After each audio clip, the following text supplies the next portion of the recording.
Shalom mpendwa, Bwana Yesu asifiwe sana na kukaribisha tena kipindi chetu kinachoendelea. Leo tuna somo ambayo inasema kwamba jiepushe na tabiri za miemko.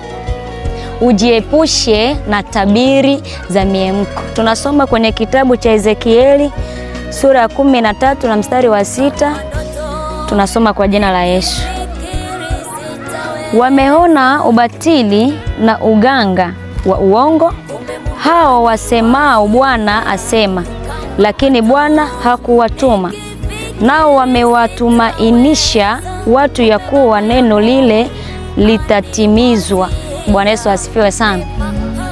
Usisahau somo letu ni kwamba jiepushe na tabiri za miemko. Sasa hivi ndugu mpendwa, kunakuwa na miemko sana kwenye vichwa vya watu, manabii, wachungaji, walimu au wanaoitwa manabii, wachungaji, walimu, sijui nani.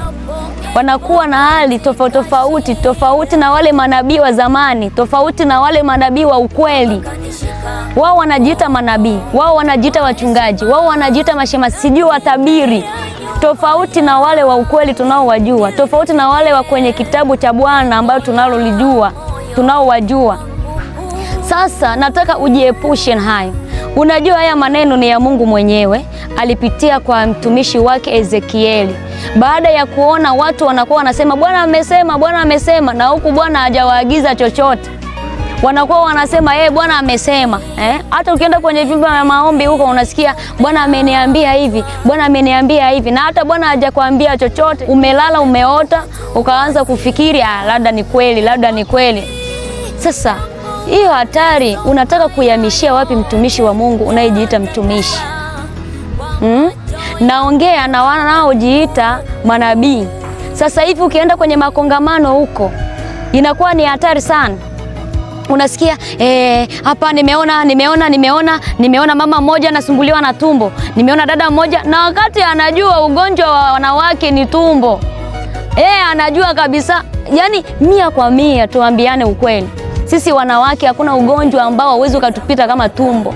Yani watu wengine wanaweza wakaugua vingine kabisa, lakini sio tumbo. Tumbo ni kwa kila mwanamke, kila binti. Sasa wewe umeweka tu miamko yako kwa sababu ushajua ya kwamba mimi nikisema tu hapa nimeona mwanamke hapa, nimeona mwanamke anasumbuliwa na tumbo, wewe unafikiria ni mmoja. Unakuta anavyovifanya sasa,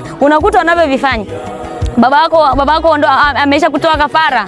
Sijui ndugu yako nani ndo amekutesa sana, ndugu yako ndo amekutesa. Unafikiri hilo tumbo ni bure? Na hivi unatakiwa upate mafuta upako. Wewe baba, Mungu akuone sana. Naongea na manabii wanaojiita manabii. Leo nimekuja kivingine, naongea na wanaojiita wachungaji, wanaojiita matabiri, wamama wa vyumba huko, mnajifanya mama wa vyumba. Na wewe tu unaojiita mtumishi kiherehere tu, unaenda kwamba mama fulani alinitabiria kabisa. Na ndio maana mimi naonaga mama mdogo. Simuonagi vizuri, ndio maana tumbo langu alipone. Tuone sasa gisi kitabu kinavyotuambia wajinga kama na hao gisi walivyo. Naomba msomaji nisomee Methali 14 na 15. Inasemaje? Tunasoma Methali sura 14 inasema hivi. Mjinga huamini kila neno. Mjinga huamini kila neno. Bali mwenye busara huangalia sana aendavyo. Amen. Alafu wewe tu unajiita tu mimi mtumishi wa Bwana kwa sababu mtumishi ashanitabiria na wewe unakubali. Acha ujinga. Baba, mama, kaka. Hasa si mabinti tukishaambia utaolewa na tajiri unakubali tu. Utaolewa na wakati kwenu hata utajiri wenyewe haupo. Kwa hiyo ni vizuri sana uenende kadiri na mapenzi ya Bwana inavyotakiwa. Tuenende sawa sana Mungu anavyotaka. Tusiende